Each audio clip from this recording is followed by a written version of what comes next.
everybody, to this to the interview today. I'm really excited. Today's guest is Lynn Vincent, somebody I've known really when we were working for World Magazine together. And I knew Lynn as just an incredible reporter, an incredible feature writer. Her stories were so vivid, and it just immersed you in the things she was writing about. Meantime, I've followed her career a little bit, and to see her writing books of her own, you may know, same kind of different as me, Donkey Kong's one of my favorites, but she also has been helping other people to tell their stories, getting to know people with interesting lives and working with them to write a compelling book. And as she's written, she's the one who wrote or did the writing for Sarah Palin's biography, Going Rogue, which had a big impact. I think her biggest one is helping that little boy who reportedly died, had a after-death experience, came back to tell the tale, Heaven is Real. That book sold 10 million copies and was made into a hit movie and has really challenged a lot of people. But that's Lynn. That's what she's able to do as a writer. She said that she hopes she specializes in narrative nonfiction that reads like fast-paced fiction. And that's really true. And that to use fictional techniques to tell a true story is something I find very interesting.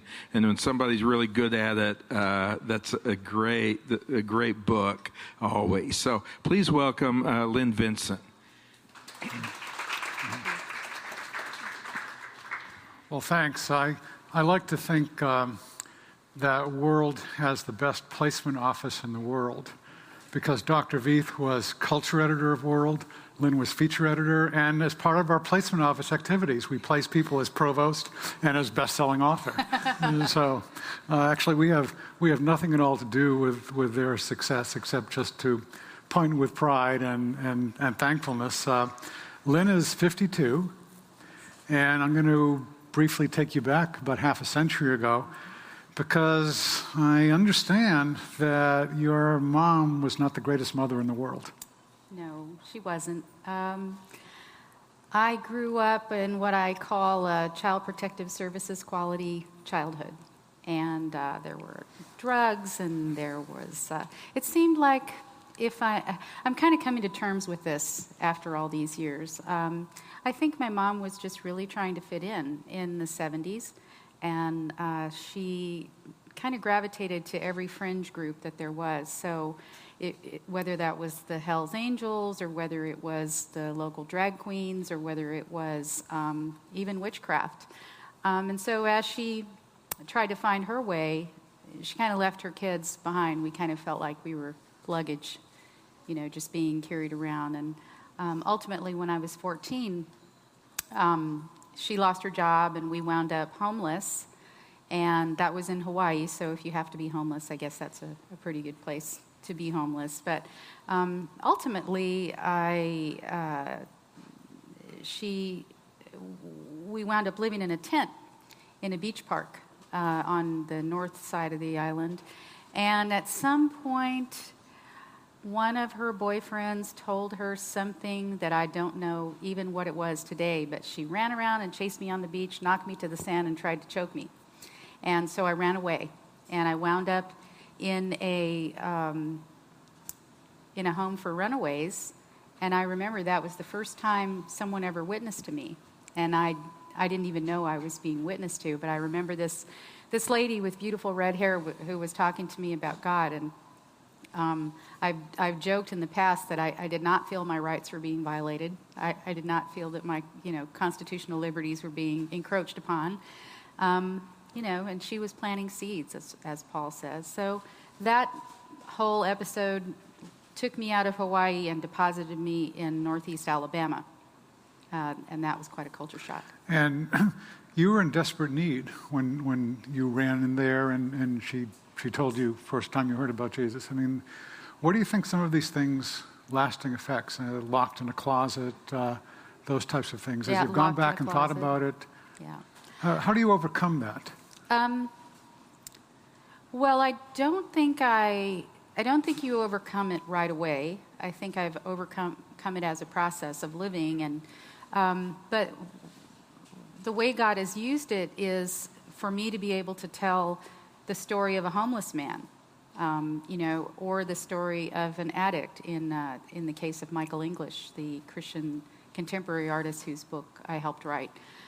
So I think that's how God has used it. He's given me deep empathy and deep sympathy, and combined that with the gift he gave me to be able to string words together. And I think that is one reason that I'm able to talk to people, because I don't ever really feel like I'm better than anyone else. I feel, as a matter of fact, that I'm probably a worse sinner, that I've done every sin to include murder, because I've had an abortion. So I think when I go to talk to people, I can sort of approach them on that level, and they feel comfortable opening up. And since you mentioned it, how did you overcome, in your own thinking, the terrible legacy of abortion? Well, that's an interesting story. I've said in the past that when I came to Christ, I did not have a political transplant. I was still what I would consider liberal, not leftist, but liberal. And I was still pro-choice. And I remember it was a little girl named Allie Boaz who converted me, and she was only about 3 months old. And what happened was she was in the church nursery, and she had been born prematurely, I think at about 30 weeks, maybe a little older than that. But in any case, she was early enough to where they still had her on one of those little mini respirators, even in the church nursery, in her little car seat, And I remember thinking, wow, if she was born at 30 weeks, it's legal to go down here and kill her at 26 weeks. And at the time, I didn't know it was legal to kill her all 9 months, but I knew what the Yellow Pages ad said. 26 weeks, abortion up to 26 weeks. And so the logic of it just didn't make sense to me. I thought, well, what's different about her at 26 weeks and 30 weeks? Mm-hmm. Is there some magical soul implant that happens as she passes through the birth canal? And if it's not okay at 26 weeks, why is it okay at 20 and 18 and so forth? And through that experience, that's how I became pro-life. So babies are great evangelists. Yes. Whittaker Chambers went from communism to Christianity after looking once at his baby daughter's perfect ear. Oh, wow. So, I didn't know that. Yeah, then a lot of kids in college and elsewhere have to live with having divorce in their families. Mm-hmm.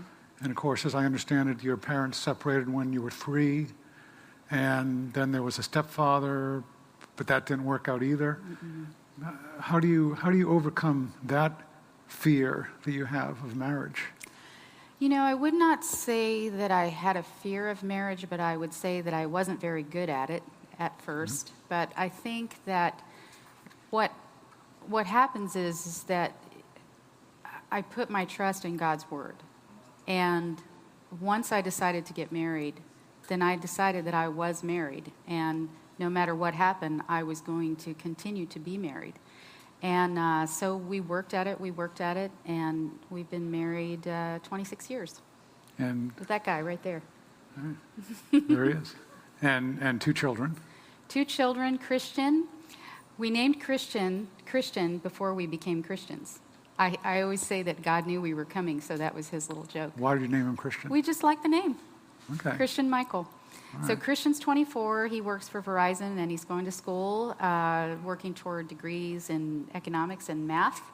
And then Jacob, our younger son, who's 20, just graduated from Navy boot camp in March. So he's following in that tradition. And Jacob, following in that tradition, also following, in a sense, in the family business, because both you and your husband, Danny, were air traffic controllers. Yes, Navy air traffic controllers. Navy air traffic controllers, starting when you were 21, right? Mm-hmm. Is that? And why? Why did you decide to join the Navy at that point? And then why this, difficult, stressful job of air traffic control? Well, I would say that I was an itinerant college student. Sometimes I went to class, sometimes I didn't go to class, and by the time I had really considered joining the Army, ROTC, because I was fascinated with the idea of national defense and soldiering and traveling. And so I went over to Army ROTC and checked it out, and it didn't really click for me.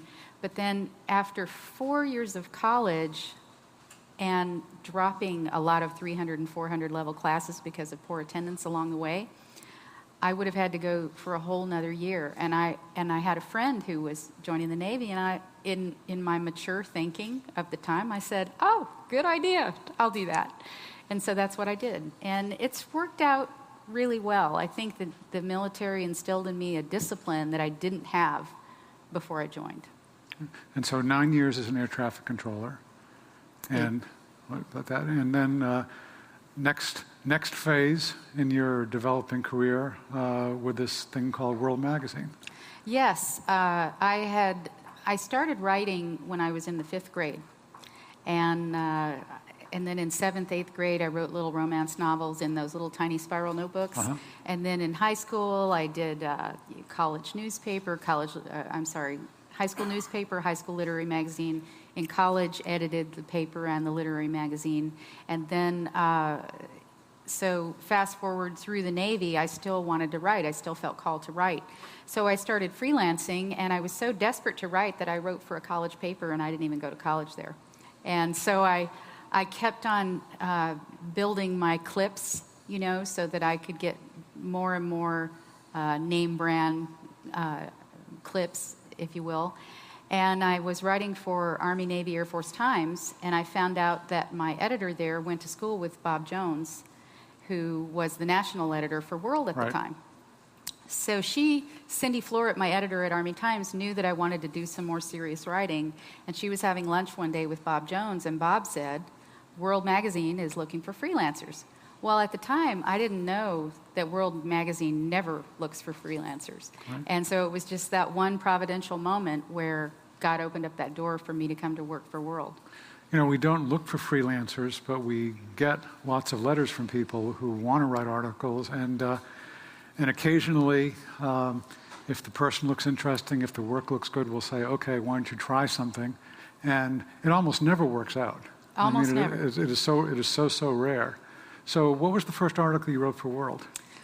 The first article that I was assigned for World was, the story is that I sent in 3 ideas. I was doing just what they call innocuous service journalism. So the last article that I wrote for Army Times, it just gives me the willies to think about it. I was assigned to write about how women in the military manage their hairstyles in accordance with regulations, and I literally... News you can use. Yes, news you can use, and I literally wrote this lead. I'll just make up a name, Susie Jones. When it comes to managing her hairstyle in the Navy, Susie Jones knows the long and the short of it. That's dynamite. Wow. So I was typing with one hand and going, So I really needed something more serious. And so when... I can see why we wanted you to write for World. Yes, of course. Mm-hmm. And so Cindy said that Bob was looking for someone, and so I wrote an email to Bob Jones, and I pitched 3 ideas. And 2 of them had to do with my military background, and one of them had to do with Y2K. Of course, the turn of the millennium, and everybody was freaking out because of the technology glitches that were supposed to happen. Banking was supposed to shut down, and computers over the world were supposed to shut down. And the reason we knew about this was because there were 3 very reasonable couples in our church that were bugging out, selling their homes, and moving to Weed, New Mexico, population 15. So I pitched those stories, and I didn't hear anything for 2 weeks. And then one day my phone rang, and I was going to let the machine get it, and all of a sudden I hear this voice. "Hi, Lynn, this is Bob Jones from World Magazine," and I actually injured myself getting to the phone. And so I pitched him this Y2K story, and that was the first story that was, it wasn't the first story published, it was my first assignment. The first story published was about a paycheck protection initiative in California. Okay, so we wanted someone at the time who would write a story that would not not take the dire forecast all that seriously, but wouldn't be making fun of the people either. I mean, these are serious people, and Right. and you know, they went a little bit over the edge on this particular time, but we didn't want to humiliate them or anything. And so the pitch, the tone of the story was just Yes. right, the way you did it. Well, this was a medical doctor and his wife and kids, a computer engineer and his wife and kids, and then a materials engineer. So these were serious people, Yeah. serious believers, yeah. Yeah. So let's see then, just looking at some of these other stories. You Can Shoot Me If You Want.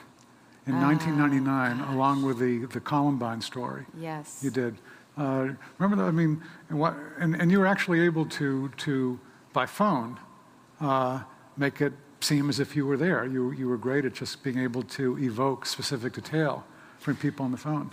Well, the stories that you're mentioning are, of course, the Columbine shooting, and that was early in my tenure at World, and I really wanted to find something new, and God led me to a woman whose son had been there, and I was able to interview her and working through some churches in the area, interview some people who hadn't been spoken with before. So it was good to be able to get new material for that. And then there was the Wedgwood Baptist Church shootings that you're also mentioning, and I was a wreck for that. I don't know if you know this even, but when I was interviewing people, I was just sobbing. And Candy Cushman, another reporter, was with me, and I know she was just mortified because I couldn't stop. I was just so devastated by this shooting that claimed the lives of 14 kids in a mega church in Dallas, Texas. And then there was a kid named Jeremiah Neitz, who was a prodigal who had come back. I want to say he was about 20 years old. And when the gunman, when the gunman confronted this kid Jeremiah, he said, "You can shoot me if you want to, because I know where I'm going." And when he said that, the gunman turned the gun on himself and shot himself in the head. And so I was able to interview him over the phone as well. Yeah. Do you know what's happened to him? I don't. I'm going to see if I can find out. That would be Yeah. a good Where Are They Now story. Sex, Lies, and Videotape in 2002. Sex, Lies, and Videotape. That was about Planned Parenthood and what Planned Parenthood counselors would tell young women when they came in. Yes. This is a trip down memory lane. Was that the one with Mark from the place in Denton, Texas? I think that was a different story. The activist. But anyway, Yeah. I'll have to go back and look at that further. But But plenty of Planned Parenthood stories. plenty of Planned Parenthood stories. One of my Planned Parenthood stories was about a new e-zine that they were launching, where they were telling kids how to go almost all the way without going all the way, basically promoting abortion as birth control, things like that. It was just a heinous publication. So when you were writing stories like that, I mean, with your own abortion experience, I remember a cover story you wrote about, this is at a time when all the stories were about the pederasty and other very sad things in the Catholic Church. And we had a story saying, well, it's not just the Catholic Church. I mean, there are problems in evangelical churches also. So, and you had, I guess, as a child, your own experience with sexual abuse. So when you're writing these stories about Planned Parenthood and abortion, or this story about pastors sexually abusing members of their congregation, how did your own experience play into that? Did it help? Did it make you angry as you wrote and heard about these things? I mean, certainly God orchestrated it so you have this experience and you're able to empathize with the people who were under great duress there. But Yes. how were you? Let me ask this another way, because it's significant for writers. I mean, sometimes we hear about that journalists are supposed to be objective, but no one's really objective, and you bring in stuff from your own experience. So how did this all work out in terms of your story writing? Well, in terms of Planned Parenthood, the great challenge when I was talking to people who were in the abortion industry was to try to be open and receptive to their point of view without endorsing their point of view. So, and sometimes when they would say something outlandish or ridiculous, it was a little bit hard for me to just write it down and move on, you know. In terms of the sexual abuse story, which we called that, I can't remember what we called it, but it was published in 2003, and if you remember, we held that story for a year. And I think that was providential, because what happened was I worked on the story for, I don't know, 6 or 8 months, working with all these victims of clergy sexual abuse. These are women who have usually been sexually abused in childhood. They've developed a clinical inability to say no to an authority figure because of the conditioning of their childhood. Then the pastor comes in as a sort of father, God figure, and insinuates himself, grooms these women, and they fall into this relationship. And once they've crossed the line, then he uses such things as threatening to kill himself or things like that to keep them in the relationship. So, having been a victim of sexual abuse, I think I was able to relate to the women, and I think that they were able to talk to me without feeling ashamed. I mean, they felt ashamed, but they felt that I think that I wouldn't judge them. Right. And so we held on to that story because it was plain spoken without being graphic, wouldn't you say? And it had a significant ick factor. Yeah. And so the seasons went past, and either other news overrode it, or then it got to be Christmas, and you don't publish that kind of story at Christmas. Then it came out in late January, early February of 2003, and it was only providentially that the sexual abuse stories in the Roman Catholic Church were happening. Yeah. And what was interesting about that is, up until that point, there were a lot of other Christian news outlets that would pick up my stories online. But when this story came out, no one would touch it. And it was only because of the Roman Catholic priest scandals that story didn't follow into a black hole. Yeah. Cal Thomas mentioned it, the Poynter Institute for Journalism mentioned it, so it did get some legs. Yeah, yeah. So we always liked your passion was really important, but it has to be controlled passion, which I think, you learned over the years to do that. From to you. do that really well. tried. But you're terrific. Did you ever have a shouting match with Mikey Weinstein? Did I have a shouting match? I think we had some verbal fisticuffs over the phone. Okay.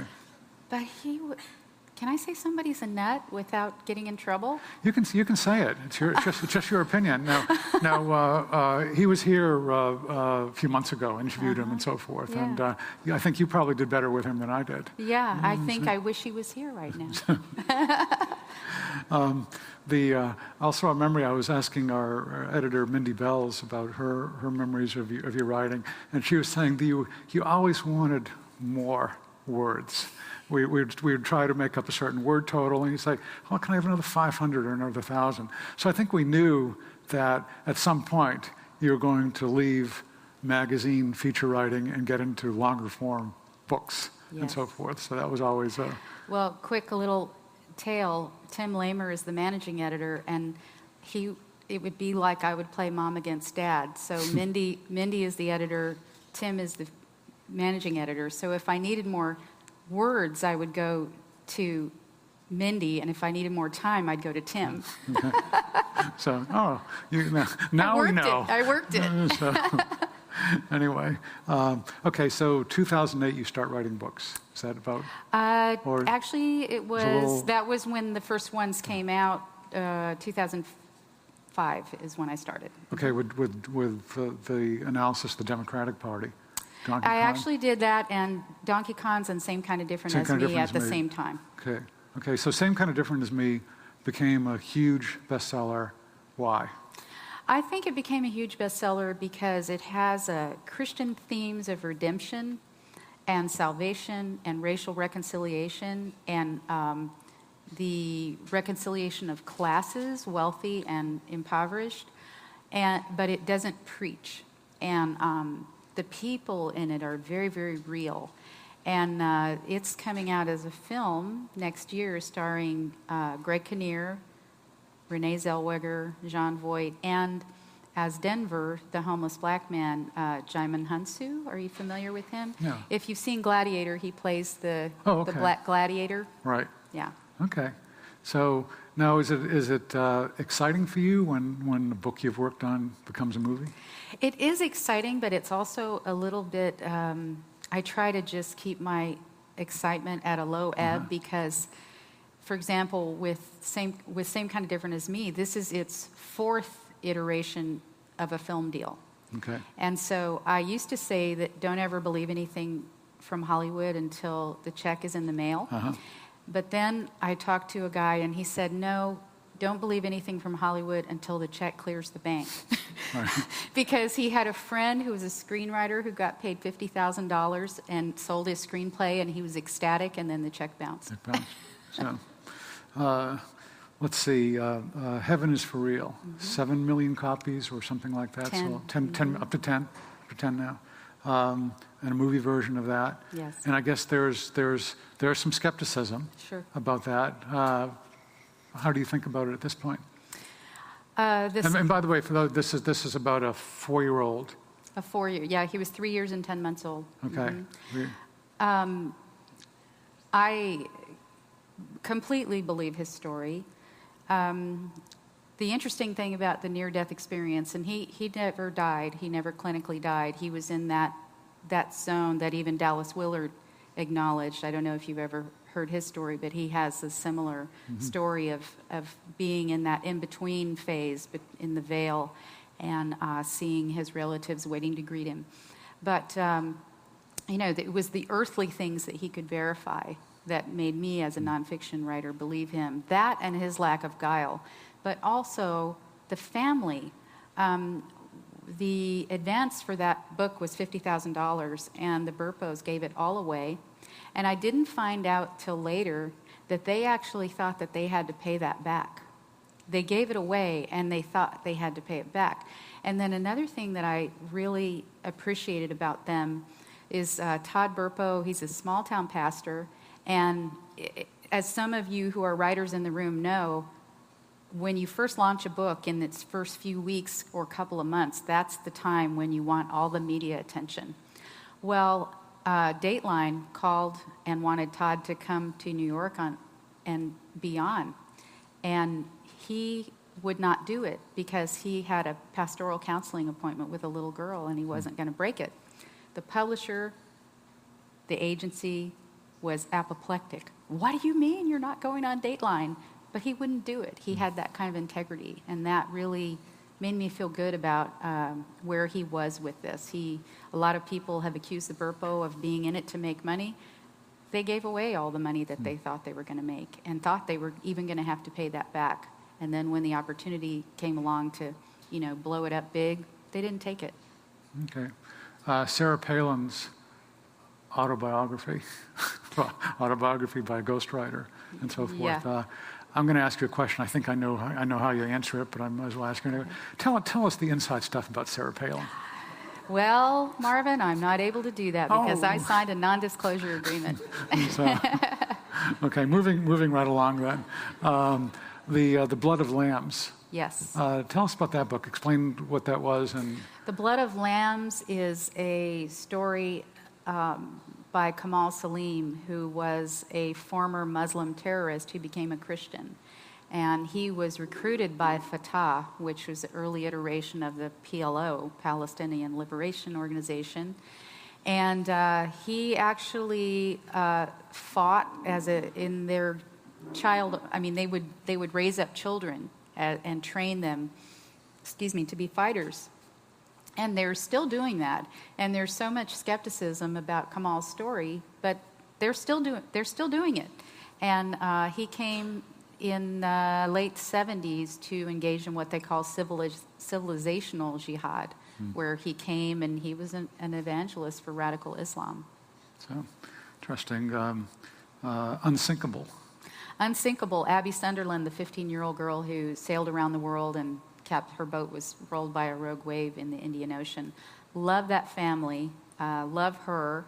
They are just really, really down-to-earth people. So now, now that you really are established as an author in your own name, you have a lot of projects from which you can choose. Yes. What's your decision mechanism on, well, yeah, I want to do this one, I don't want to do that one?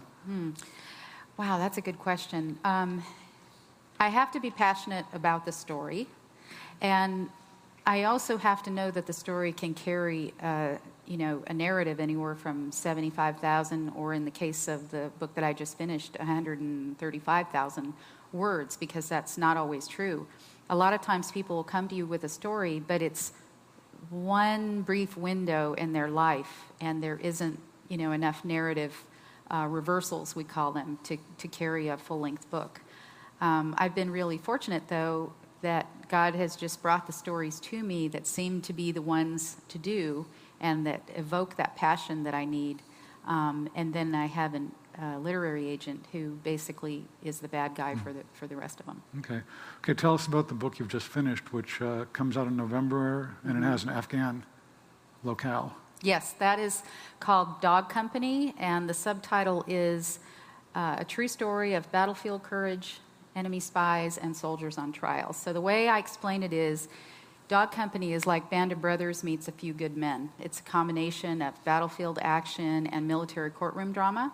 And so the story is that Captain Roger Hill, who was a West Point graduate, a combat veteran, Bronze Star winner, who wanted to be a soldier his whole life, he gets his dream assignment as the commanding officer of Dog Company, which is a unit of the 101st Airborne, which is the famous Band of Brothers Brigade.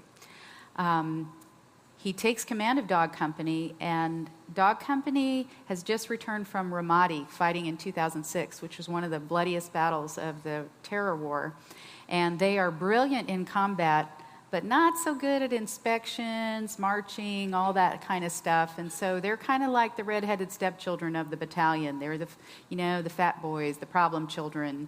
And so working with his first sergeant, Tommy Scott, who's this crusty old school drill instructor, they whip that company into shape, and it's a tough love thing, and pretty soon morale is super high, and these guys really are a band of brothers. So fast forward a year, they deploy to Afghanistan, and they think they're going to build schools and high-five the tribal elders, but it turns out that the province where they're assigned is a Taliban nesting ground. It's a Taliban sanctuary. So for 6 months, they do battle almost every day, ambushes, rocket attacks, IEDs, and pretty soon they've got over 24 wounded, over 24 Purple Hearts in a company of 89 men. So they're like, gosh, we're really good at combat. Why is the Taliban kicking our butts? So 6 months go by, and during this time, Captain Hill is also at odds with his battalion commander, who is this archly political man who seems to care more about his career than about his men. And so this commander is constantly trying to relieve Roger Hill, relieve him of command, so there's that tension going on. Then about 6 months in, finally the worst thing happens. 2 Dog Company soldiers are killed, a lieutenant who has 2 little girls at home, and a specialist who is the son of a single mom. And once again, Dog Company is asking itself, how is this happening? How is this happening? Well, working with the counterintelligence team, they find out how it's happening. And how it's happening is that 12 Taliban spies have infiltrated their base and are on the base giving all the information out to the enemy, saying, here comes this patrol, what direction they're going, how many men there are, and that's why they've sustained so many casualties. Well, they capture the spies, and then what ensues is a choice. Because of NATO rules on the treatment of prisoners, Roger Hill and Tommy Scott, his first sergeant, only have 96 hours to make a decision. They have to either let the spies go and expose their men to further attacks, or they have to defy NATO's rules on the treatment of prisoners. And so the story really revolves around the question, what happens when the rule of military law clashes with a commander's duty to protect his men? Yeah. So, no, sounds good. You were our action-adventure reporter, and now you're action-adventure nonfiction books. They hired me to be the good news sunshine girl reporter, but that didn't There was a time when When they thought that maybe I would have the good news beat. All right. Let me ask, so we'll go to your questions in about 5 minutes, so think about what you'd like to ask Lynn. But I want to just ask a couple of questions about writing. Okay. Because you do go to Writers Guild conferences and other workshops. What's the most important thing you teach people who want to be writers? Okay. 2 things. Read omnivorously. Read everything you can, works of antiquity, beach books. I read a lot of beach books, airport books they're also called, because they really know how to create suspense. Mm-hmm. I read classics, magazines, newspapers. So read, and that fills your tank. And then the other thing I tell writers is write. It's been said, and I think it's true, that real writers will do almost anything to avoid writing. And so one of the things I recently taught about is how to overcome that fear and actually write. So I spend, at this point, about 4 hours a day of what I call bunker time, where I close the doors and turn off the internet and turn off the phone, put the dogs out, and that's all I do is put words on the screen. Yeah, I mean, there are a lot of people who really don't like writing, but they like having written. They want to have a book or something. Yes. But it doesn't work. It's not sustainable unless you really start to enjoy the process. Yes, you have to be willing to do the work, and it's really not glamorous at all. And sometimes I sit in my office and think, why do I do this? Why do I do this? And Barbara Nicolosi, a screenwriter, she says that I don't like writing, I like having written. I really feel that way too. I don't like first draft. I would probably rather flip burgers than write a first draft. But I love rewriting.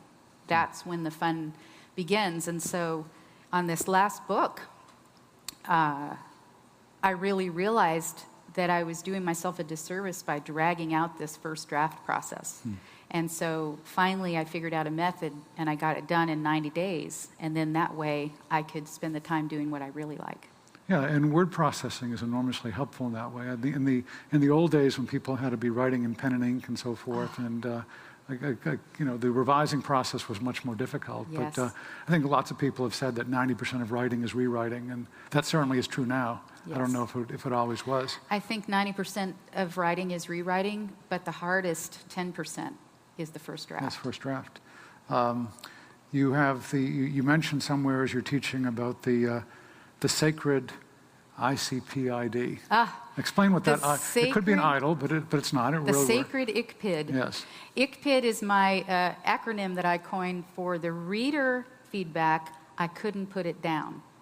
So I feel like as a writer, if I can achieve that, if I can have readers say to me, I couldn't put it down, then I've done my job. Because whatever they think about what I've written, whether it makes them angry, happy, inspired, whatever it does for them, at least I've connected with them from page 1 all the way to the end. So that's what after I write a book or even an article, I go through at really the cellular level of the story and try to make sure that they can't put it down. Because there are some mechanical things you can do. You know, Frank Capra, the famous director of It's a Wonderful Life and other movies, after the whole movie was shot, he would still, when there was a preview, essentially, a premiere or something where they have an audience, he would go in with a tape recorder at that point, yes, or something, and listen to the audience reaction.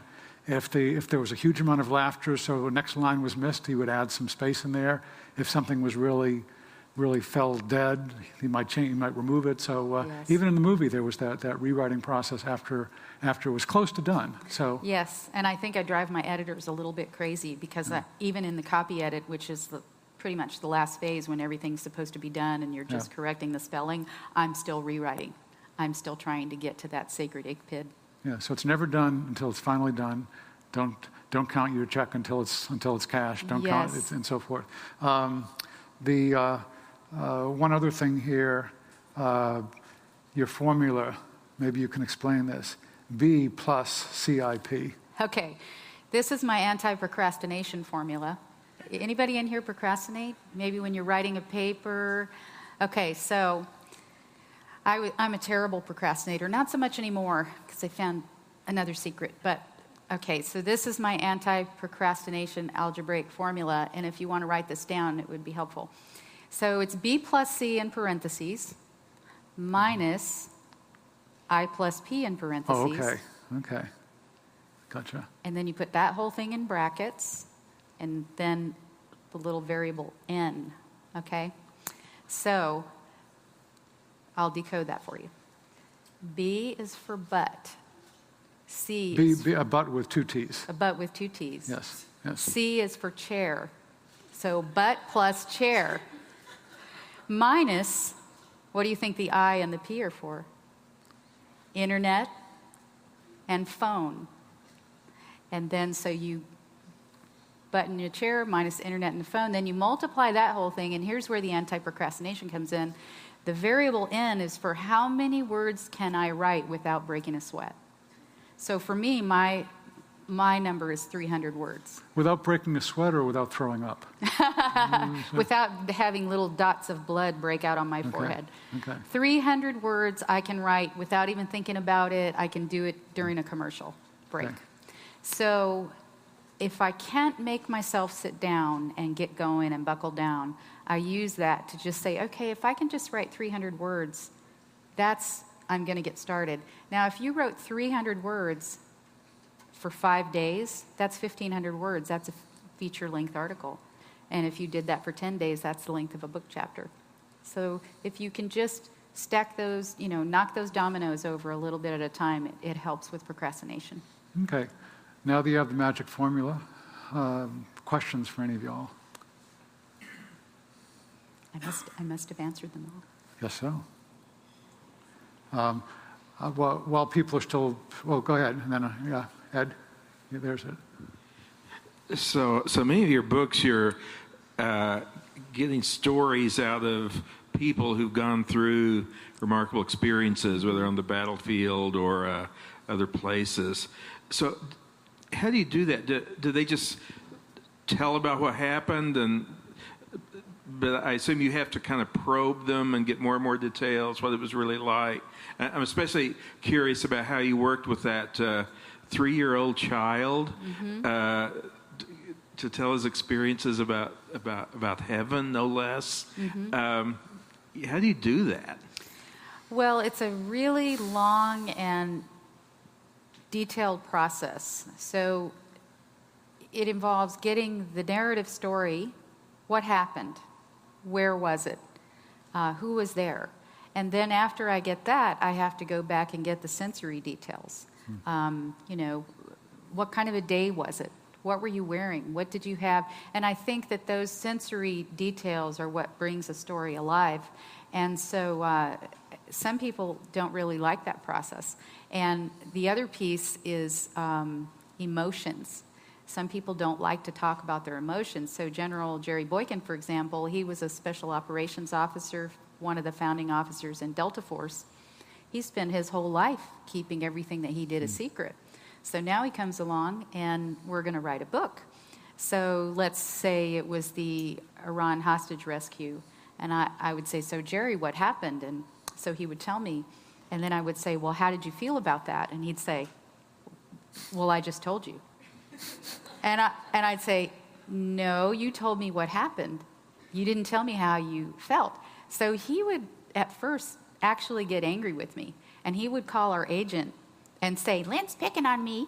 And so he's like this, he could snap my neck and make it look like an accident. He's this Delta Force operator, and I'm a 3-star general, and I'm like making him mad. But he got the hang of it. I told him, Jerry, people want to know how you feel. That's what a memoir is. They want to see how this shaped you over time.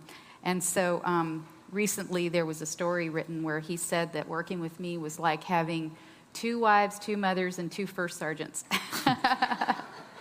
In the case of Colton Burpo, I stuck with interviewing Colton. What was neat about Colton is if he didn't remember something, he would tell me he didn't remember. there were things that faded from his memory over time. And so I relied a lot on interviews with his parents and on contemporaneous notes that they took at the time. Questions? Over here.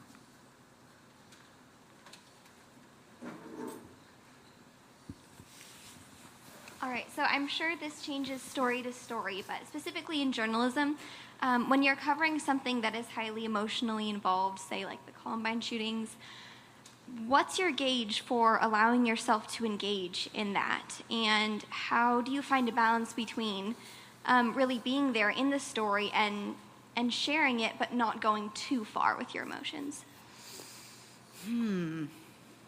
That's a really good question. I don't think I ever really restrained myself from being fully involved in it. Columbine was really traumatic for me afterwards, as was 9/11 for, of course, the whole country. But I think that the more I open up and relate to the people that I'm writing about, the more powerful the story becomes. Because in the final analysis, stories really aren't about events, they're about people and how people are changed. So, I mean, I think the only place I would restrain myself is when I got angry at somebody and then Dr. Olasky wouldn't let me get in a shooting match. We had some long phone calls at times. Yeah. Does that answer your question? Okay. Hi, Mrs. Vincent. Hi. Thank you so much for being here. It's such an honor. I was just wondering, in what ways did the skills you learned from journalism transfer to writing like longer narrative nonfiction later in your career? And what do you think, do you think it aided or hindered that? Was there like a hard transfer there, I guess? I think that's a great question. I think definitely aided and continues to aid. I learned so much working at World Magazine about verifying facts and discerning what's truth and what's not truth. And also a lot of research techniques, like because of being a journalist, I have literally hundreds of resources that I know that I could go to that I don't think I would have known about if I hadn't been doing straight news reporting. And also interviewing. I learned all my interviewing techniques on the job. So I think all of those things apply to long form. And especially knowing what questions to ask and knowing what information is out there that's available, so you can kind of get a three-dimensional view of any particular event of any particular person.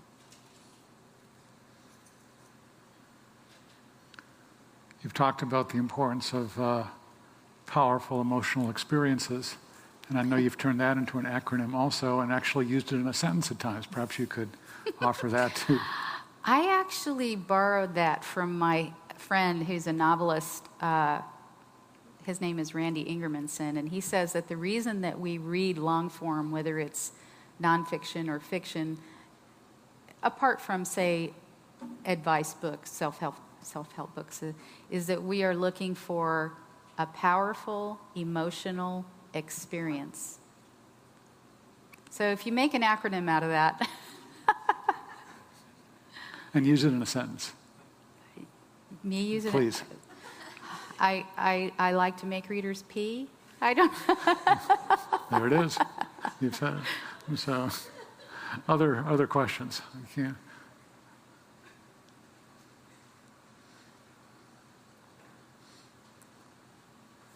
Thank you. Okay.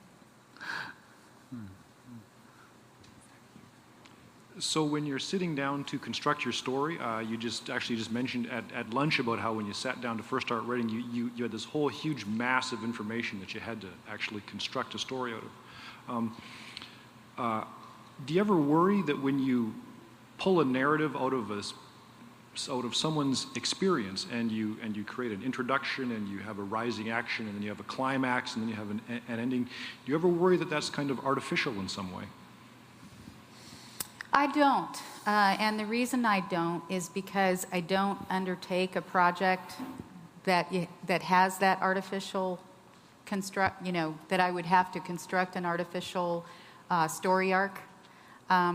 So fortunately, because I have, a lot of projects to choose from now, I have the luxury of finding projects that already have that story arc. And what Robert McKee, if you're a writer sitting in this room, I recommend a book called Story by Robert McKee. And what Robert McKee would say is that a story has to have a certain number of reversals. So if one example that I like to use is the movie Jaws. And I know this is a younger audience. Have you seen Jaws? No? Okay. So a reversal is when something when a value in a story goes from good to bad or from bad to good. So in the movie Jaws, the police chief starts out and he is in picturesque Amity Island and everything is fine, and he gets up in the morning and he goes to work and he's in this tiny small town. So what does he expect? Small town crime. And sure enough, when he gets into the town, there's a man complaining that those darn kids were pulling some pranks. And so that is all as you would expect it to be, but then suddenly he gets a report about a missing girl. So that's a reversal. It goes from positive to negative. He gets a report about the missing girl, and so then they find not a missing girl, they find pieces of a missing girl. And so now it's gone from negative to even more negative. Then the coroner says, well, it looks like a shark attack. So Brody says, okay, we're going to close the beaches. That's what we should do. So now it's swung back to the positive. We're taking positive action. But wait, the mayor doesn't want to close the beaches because it's 4th of July and the town needs to make money on the 4th of July. So he says, no, keep the beaches open. So now it's gone negative. And the story continues to go that way. And to your question, Dr. Sellers, you have to have enough of those reversals in addition to the rising action in Act 1, 2, and 3. So when I look at a story, before I take it on now, I try to make sure that I have those things. That way I don't have to make it up.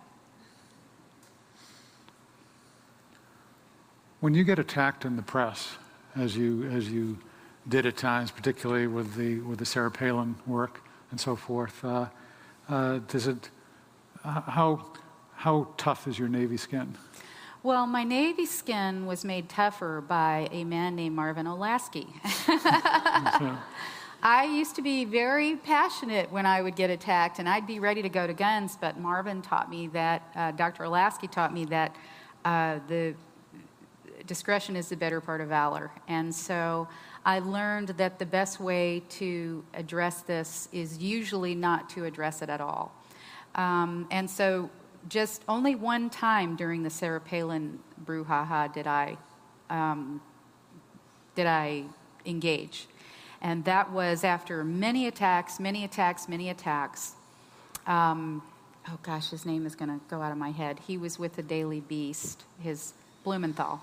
Sidney Blumenthal. Right. Yes, Sidney. One of them worked for Clinton, and one of them, right. Max Blumenthal and Sidney Blumenthal. I think it was Max. Okay. Yeah, I think so. Yeah. Okay. Yeah. So Max Blumenthal took one of my world stories that was about the ravaging of the black community by abortion, and he turned it into the following headline on the Daily Beast. It said, Palin ghostwriter's work contains unsettling references to black genocide. And I just about came unglued because, I would say that's libel per se, but one of the things that I understand about the media is that if they can label you with the race card, it sticks. And so what happened was I called up a reporter that I had developed a relationship with at Politico, and I was really angry. And I said, hey, I want to know who owns the Daily Beast because I want to know whose name to put on the lawsuit. Well, I made that call. I went into an appointment that I had to keep, and an hour later when I came out, that headline was gone, and this reporter had written an editorial in my defense on Politico. Mm-hmm. And so that just went away. But I felt like because the way the left plays the race card, I knew that I needed to step up on that one. Okay.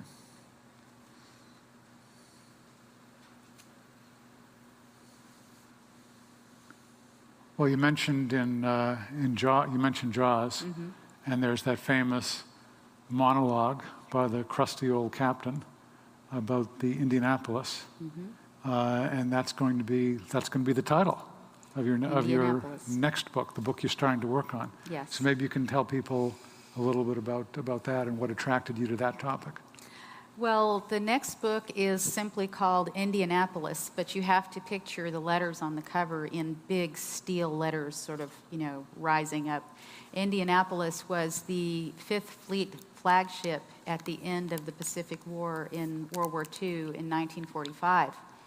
And it was chosen for a secret mission to deliver one half of the atomic bomb that was eventually used on Hiroshima to a secret location on Tinian Island in the South Pacific. On its way back from this mission, a Japanese submarine commander named Mochisura Hashimoto spotted the Indianapolis. Now, Hashimoto is actually quite a sympathetic character. He had not had a single kill in all of World War II. And he was not an ideologue, he was not particularly a nationalist, but he felt keenly the Japanese war ethic called Bushido, which means the way of the warrior. So he knew the war was coming to an end quickly, and he had felt, as a matter of personal honor, that he didn't want to return to his nation empty-handed. So on July 29th, 1945, he detects this ship passing across his area. He fires 3 torpedoes and sinks it.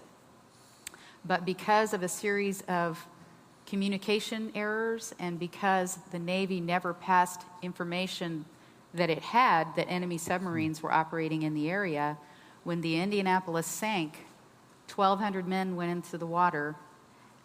300 of them died immediately. 883 stayed in the water in the remote reaches of the South Pacific over the Marianas for 5 days.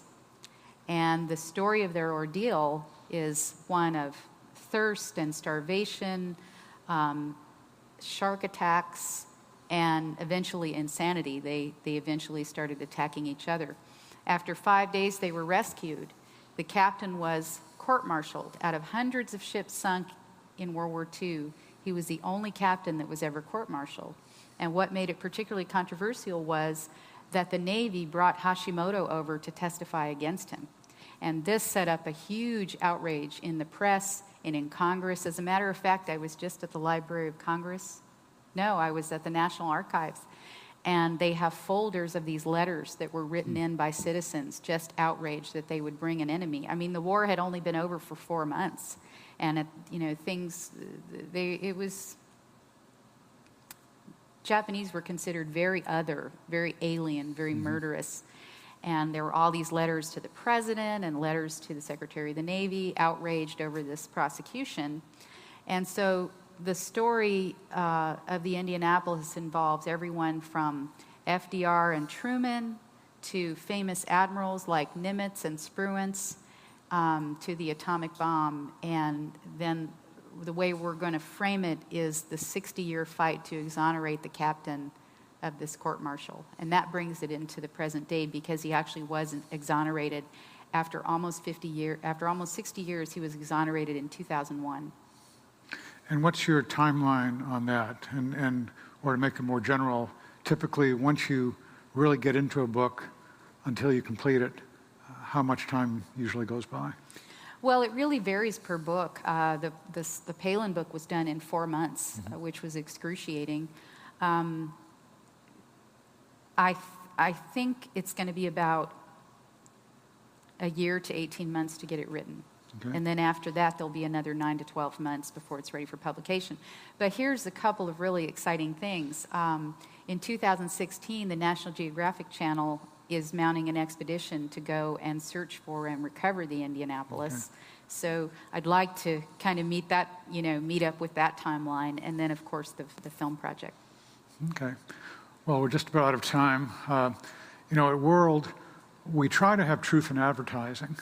So our masthead, that is our list of editors and writers and so forth, really just has people on it who are active with World, still doing it, with one exception.